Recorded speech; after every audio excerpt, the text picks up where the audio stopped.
क्या हुआ जी? इतने घबराए हुए क्यों हैं? सीमा की माँ ने पूछा। दरवाज़ा बंद करो पहले फिर बताता हूँ, कहते हुए सुनील जी ने दरवाज़ा बंद कर लिया।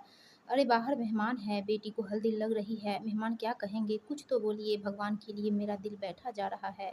वो कैसे बोलूँ समझ नहीं आ रहा, पर हुआ क्या? हे भगवान! आपकी घबराहट देख के मुझे भी बहुत बेचैनी हो रही है। सीमा की माँ, लड़के वालों का फ़ोन आया था, घर बुलाया है, बोला ज़रूरी बात है। मुझे तो चारों तरफ सिर्फ़ अंधेरा ही दिख रहा है, कहीं उन्हें सीमा का सच न पता चल गया हो।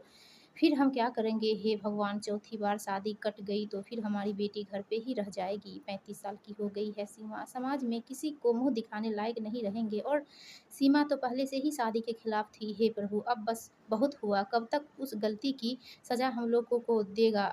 अब तो ये अंधेरा हमारे जीवन से हटा दे। तुम चिंता ना करो सीमा की माँ, मैं अपनी बेटी के जीवन से उस अंधेरों को हटा के ही रहूँगा, बदले में चाहे जो कीमत चुकानी पड़े। मैं जाता हूँ, तुम यहाँ बस सँभाल लेना, बस किसी को भी ये बात पता ना चले। जी ठीक है, पर बात बिगड़े ना बस, सीमा की माँ ने कहा।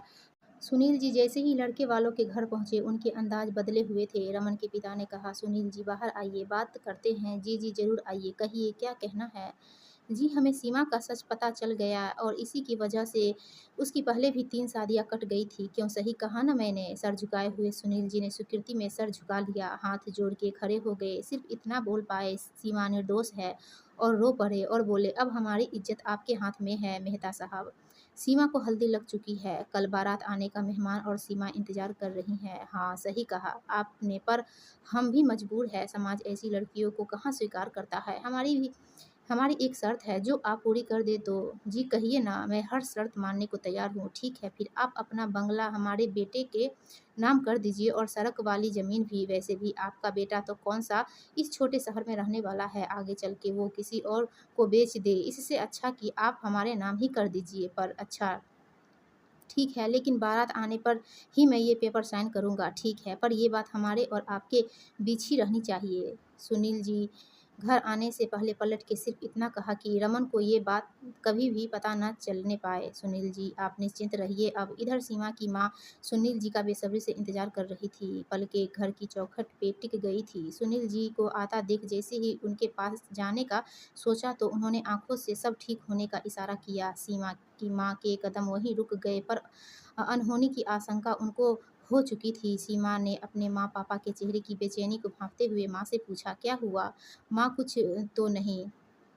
कुछ भी नहीं, ऐसे क्यों पूछ रही है?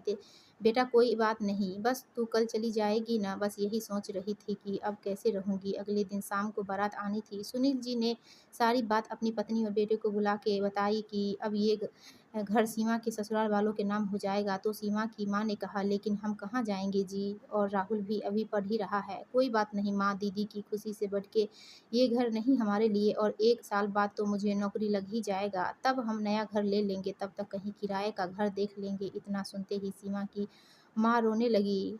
किस बात की सज़ा मिल रही है हमें? काश वो अंधेरा आता ही ना हमारे जीवन में। दरवाजे के बाहर सीमा खड़ी सारी बातें सुन चुकी थी, अब सच्चाई उसके सामने थी। बारात दरवाजे पर थी, तभी रमन के पिता ने सुनील जी को बुलाया। सुनील जी जैसे ही उनके पास गए, उन्होंने तुरंत पूछा, काम हो गया तो आगे की बात करें?